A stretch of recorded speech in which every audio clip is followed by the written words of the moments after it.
He's been called the world's smartest kid, and last night, on the Joe Rogan Experience, he dropped a claim that left even Joe speechless. CERN, the massive particle collider buried deep beneath Switzerland, didn't just smash atoms. According to him, it ripped open a doorway to somewhere else. And here's the part that will keep you awake tonight. He says, something came through. The JRE studio was quiet in that strange way that makes every sound feel louder than it should. The low hum of the air conditioning. The muted glow of the neon sign in the background. Joe Rogan, usually relaxed and leaning back in his chair, was bent slightly forward, elbows on the table, his eyes fixed on the boy across from him. The kid sat with a stillness that felt almost rehearsed. Hands folded, posture straight, eyes sharp, but not aggressive. He wasn't fidgeting, wasn't glancing around, wasn't breaking into nervous laughter like so many guests do. He looked ready. Cameras captured the moment from every angle. The dark wood table between them, the tangle of microphones and headphones, the faint reflection of their silhouettes on the black countertop. There was a tension in the room that didn't need to be spoken. You could almost feel it through the screen. Joe started with a simple question. So what happened at CERN? For those who don't follow the world of high-energy physics, CERN, the European Organization for Nuclear Research, is the largest particle physics laboratory on the planet. It's a sprawling underground network of tunnels and machinery stretching for 17 miles beneath the border of Switzerland and France. Costing billions to build, its flagship machine, the Large Hadron Collider, can smash protons together at nearly the speed of light.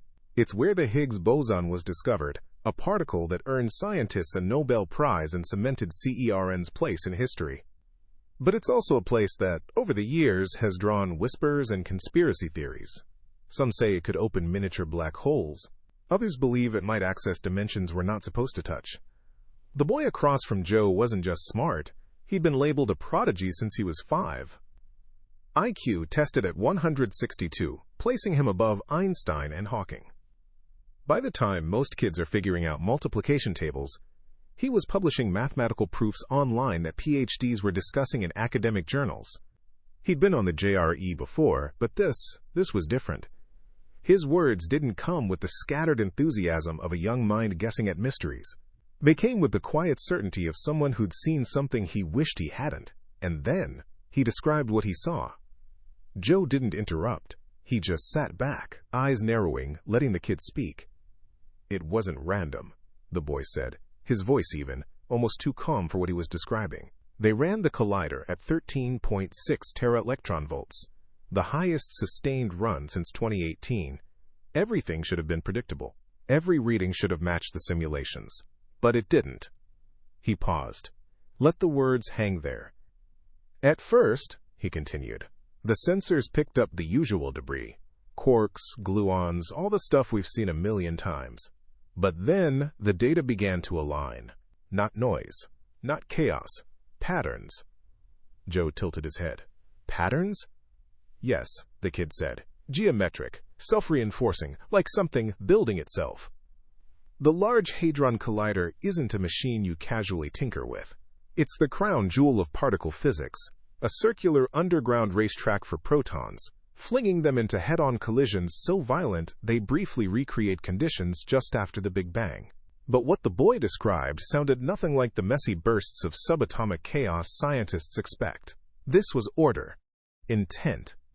They thought it was a sensor malfunction, he said, until it spread.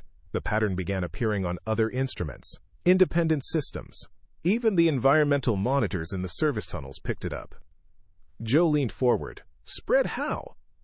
The kid looked directly into the camera. Like it wanted to be found. His words landed like a punch. He explained that on the final day of the run, a test chamber deep in the facility, one that was supposed to be sealed and empty, started registering mass. At first it was negligible. Then, in under 3 minutes, it spiked to a measurable presence. They sent a remote unit in, he said. The cameras showed distortion. Not like heat waves, not like a gas leak, more like space itself was folding, bending inward. Joe's brow furrowed. And then? The boy's voice dropped. It wasn't empty anymore. The silence after that sentence was heavy. Joe asked what was inside. The kid didn't answer immediately. Instead, he reached into his bag and pulled out a thin folder. He slid a single sheet across the table. Joe L. looked at it, and his expression changed. Not fear exactly, more like disbelief, shading into unease. "I can't show this," Joe said after a long moment, keeping the page out of the camera's view. The boy gave the faintest nod. "It's not mine to show, but it's coming. Whether you believe me or not, it's already here." The studio felt colder, and somewhere in that pause, before Joe moved on, every viewer watching knew whatever was on that page wasn't supposed to exist.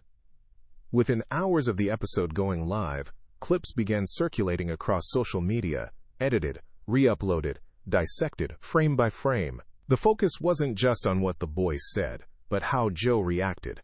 Normally quick with follow-up questions or a joke to cut the tension, Joe seemed almost restrained. He glanced at the cameras twice as if weighing whether to push the conversation further or let it breathe. Viewers noticed the way his fingers drummed on the table, a small habit he has when something unsettles him. Then came the experts. Dr. Elena Marquez, a particle physicist from Madrid, dismissed the claim outright in a BBC interview. Patterns in collider data are not proof of anything extraordinary. They can result from statistical anomalies or calibration errors. This is sensationalism, nothing more. But not everyone was so quick to wave it away. Dr. Harris Yuen, a theoretical physicist at MIT, stopped short of confirming the boy's account, but admitted something rare. CERN has had unexplained readings before, spikes, drops, sequences in data that don't align with any known phenomenon. Most are quietly shelved until they can be explained. Some never are. Internet sleuths quickly pulled old interviews and conference transcripts, finding subtle mentions of unexpected interference and non-terrestrial pattern signatures buried in technical talks. These were phrases the public never noticed until now. And then came the whistleblowers. Anonymous posts on encrypted forums claimed that anomalous containment events had been logged at CERN over the past decade.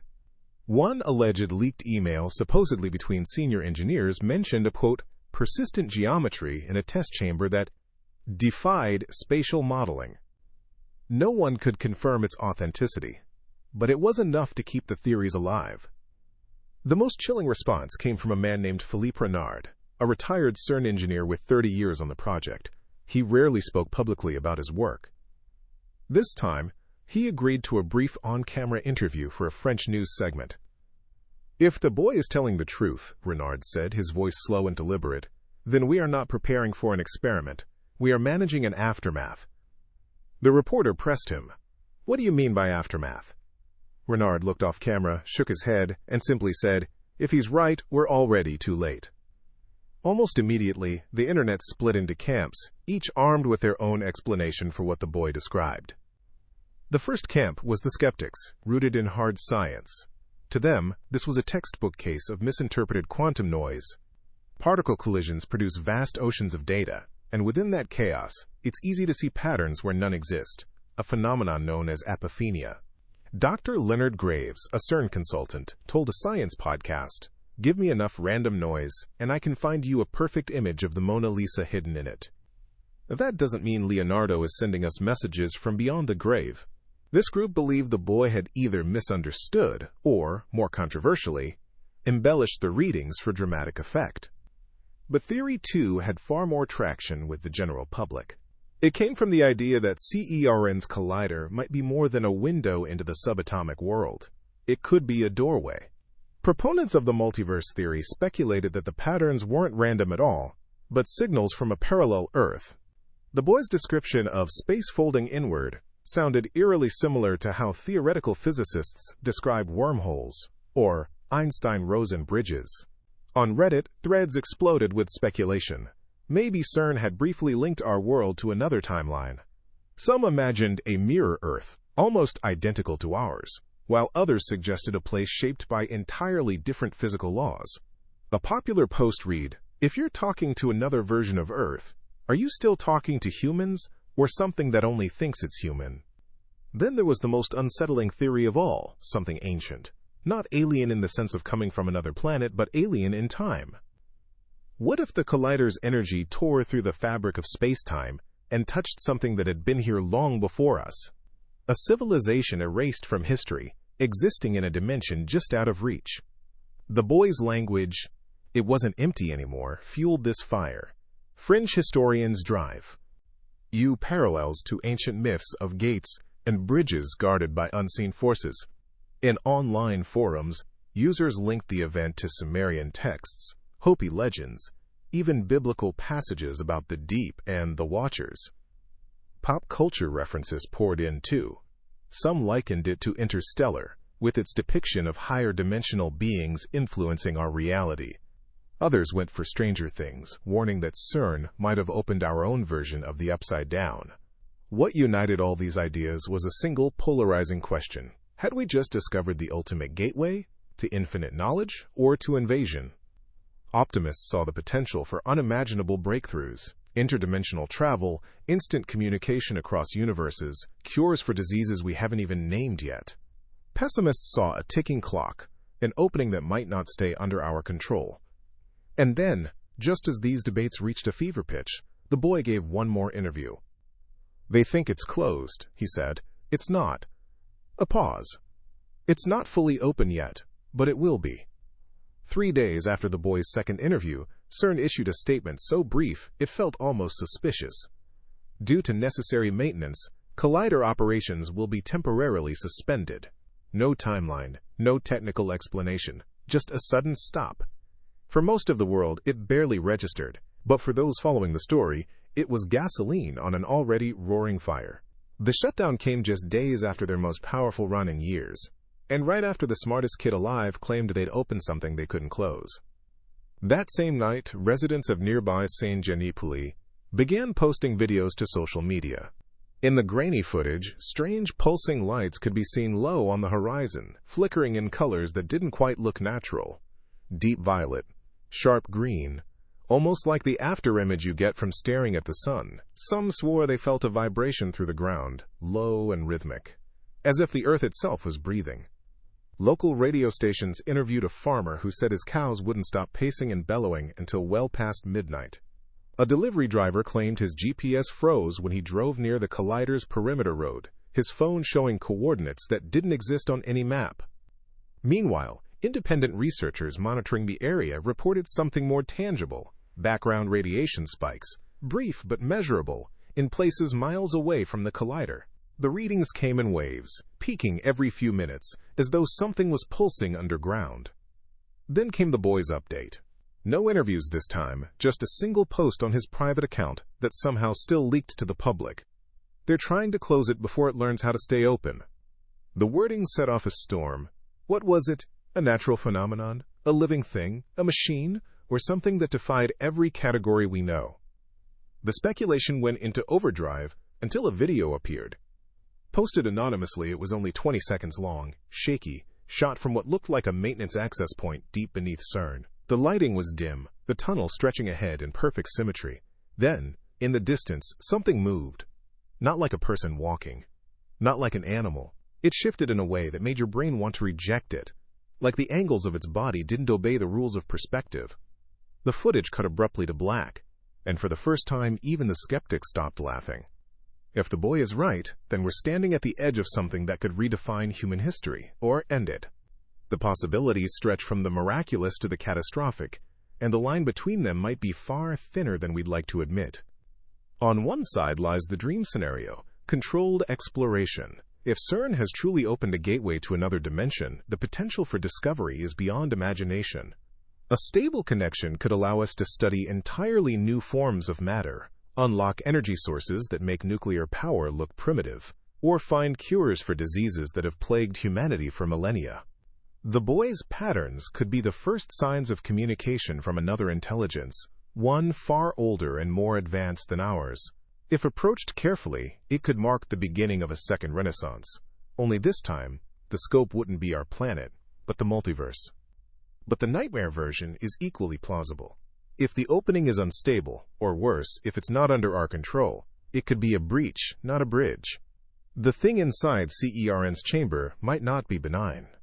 It could be an organism, a field, or even a physics-breaking anomaly that alters reality in ways we can't predict. Containment could fail, and once something that doesn't belong here is loose, there's no telling whether it could be removed, or whether it would even want to leave. This is where the government and military would inevitably step in. Already, there are whispers that certain sections of CERN's underground network have been sealed off under the direction of NATO forces. Officially, it's infrastructure reinforcement. Unofficially, it's a lockdown. Secrecy would be paramount. Control the narrative, prevent panic. The public would be fed a mix of scientific jargon and harmless-sounding updates, while behind the scenes, specialized teams would be studying, or perhaps weaponizing, whatever they've found. The whole situation echoes myths from every corner of the ancient world, stories of gates between realms, of bridges to the land of the gods, or of forbidden doors guarded by something that must never be allowed to cross. The Sumerian Gate of Ganzir, the Norse Bifrost, the Mayan Xibalba all speak of boundaries between worlds, thresholds that, once opened, can't be easily closed. And in these myths, humanity is always caught between two instincts, curiosity and caution. We reach out, eager to see what lies beyond, even as we sense that some things might be better left alone. It's the same pattern over and over, whether it's sailing past the edge of a known map, splitting the atom, or now, perhaps, splitting reality itself. Some experts argue that if this is truly happening, we're already in the, quote, pre-contact stage. Subtle influences could already be bleeding through. Changes in electromagnetic fields, unexplained biological effects, even shifts in human behavior.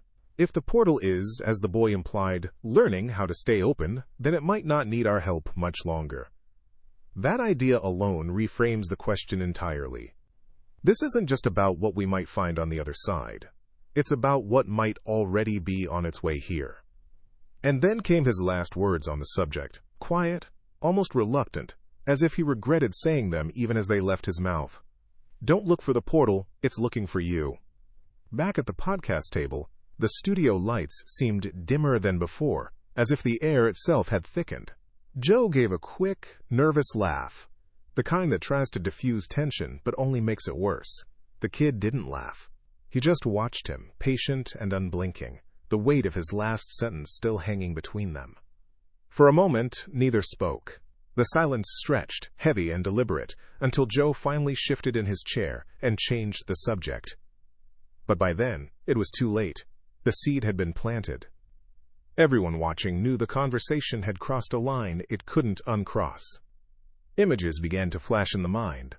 Shots of CERN's towering detectors, their intricate webs of cables and machinery, aerial footage of the massive underground ring, time-lapse clips of clouds swirling unnaturally above Geneva. Then stranger juxtapositions. Ancient stone circles from Scotland, ice caves in Antarctica that seemed to hold doorways within their frozen walls. Satellite images of desert patterns no one has explained. Structures, natural or not, that looked eerily like portals scattered across the earth.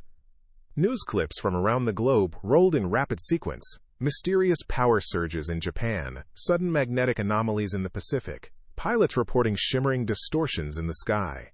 The stories were disconnected, unrelated, or so we've always assumed.